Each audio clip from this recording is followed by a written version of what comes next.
starting off with Caitlin Clark and some of the things that she's been facing since she's entered the WNBA. Really hard fouls, non-basketball plays, going back to even last week. One should have been an intentional foul and technical and wasn't called at all. I think the league reviewed that. But just kind of want to talk through, guys, and get your take. Like Caitlin Clark's welcome to the WNBA. What's going on?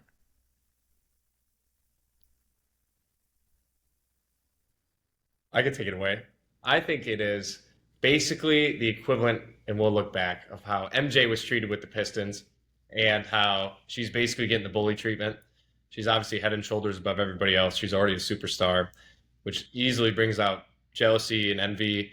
And with that, she is the face of the league day one since she's walked in. She's literally revolutionized women's basketball. So obviously she has a huge target on her back, and they're probably going to just gun for her at every moment. And it's completely unfair to her, but she's a great basketball player. Shout out Caitlin Clark, full support from the fifth quarter collective on our end. But yeah, just keep hooping. Yeah, I think we're pretty pro Caitlin here. I think this is kind of her, like, I don't know, it's almost like a hazing moment, a rookie hazing moment. I think a lot of the players seemingly, like Bo said, are kind of feeling jealous. And I don't know. It just seems the player that did this intentional foul apparently has been doing is kind of a repeat offender, if we will. She's kind of the Draymond Green to an extent. And then I guess it doesn't make it better that you see the clip of Angel Reese, who was in the same draft class, got just as much pub, maybe not as much as Caitlin, but still is that rookie character, rookie player but she was basically encouraging the fighting or the intentional foul, the intentional foul. But yeah, I don't know. It's kind of sad. It sucks, but like, hey, this is good. This will make her stronger. If anything, I love with the WWE. So if we can get a WWE type matchup and rivalry in the WNBA, I'm all for it. So I love that. So I think really, I agree with everything you guys are saying. I'm not gonna beat a dead horse here. But what I have to say is about sports media in general. I like Stephen A. Smith. I don't really watch First Take anymore, but I did watch First Take today of his feud with Monica McNutt. I don't know if you guys watched that. I tuned into First Take today for the first time in a long time. And the whole point of Stephen A's argument with Mrs. McNutt was the fact that she accused Stephen of not talking enough WNBA on First Take. Stephen A. Smith was upset, responded on his podcast last night, said, Monica, you'd be nothing without me. I gave you the platform. And how he is the number one talk show that talks WNBA basketball over others. And to his point, I think he may be correct. I don't remember the last time Jim Rome, within the last 15 years, talking WNBA. Or Skip Bayless's show, whatever it's called now, or any of the other ESPN shows outside of this week. So my question to you guys is, are we better WNBA reporters than Stephen A. Smith? Because we're talking this opening segment, episode 3 of this podcast. Imagine how many First Take episodes have aired throughout the history of time. Our percentage of WNBA talk is a whole hell of a lot higher than First Take. I want to get your guys' thoughts on that and being a revolutionary podcast. Well, we are the trailblazers of the podcast. We like to endeavor into new routes that people are scared to venture off into. So being really a trailblazer of WNBA basketball is what we're all about. And the fact that we can bring you guys this live coverage and be basically the boots on the ground for this type of stuff is phenomenal. So I'm glad we're all trendsetters. I'm glad we're here to take the risk for the WNBA. And like Luke said, he's all here for it. We're all here for it. So I'm glad we're really just making the way for everybody. I think one thing I'll add to this conversation and talking about how we're obviously, blazing the trail for the WNBA.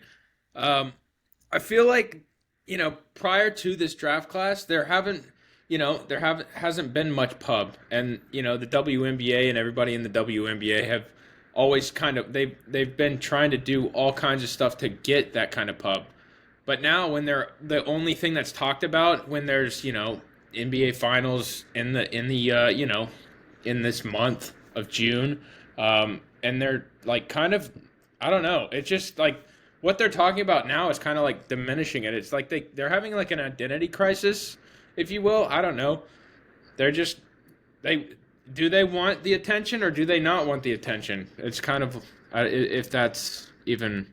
I know that's not a revolutionary idea. I'm sure many people have thought about that before, but I don't know. That's kind of what I'm seeing right now.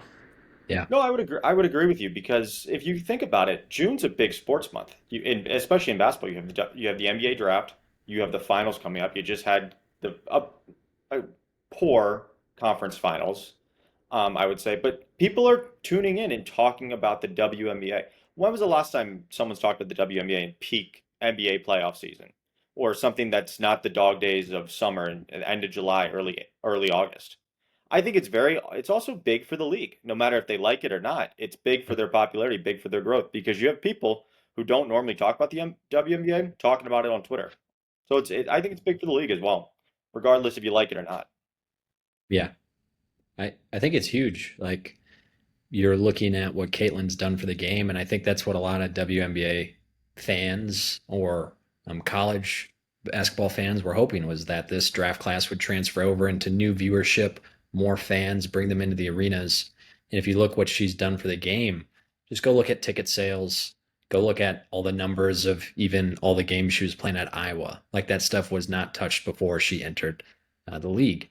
And for Carter to go on and say, what does she do outside of, shoot 3 pointers?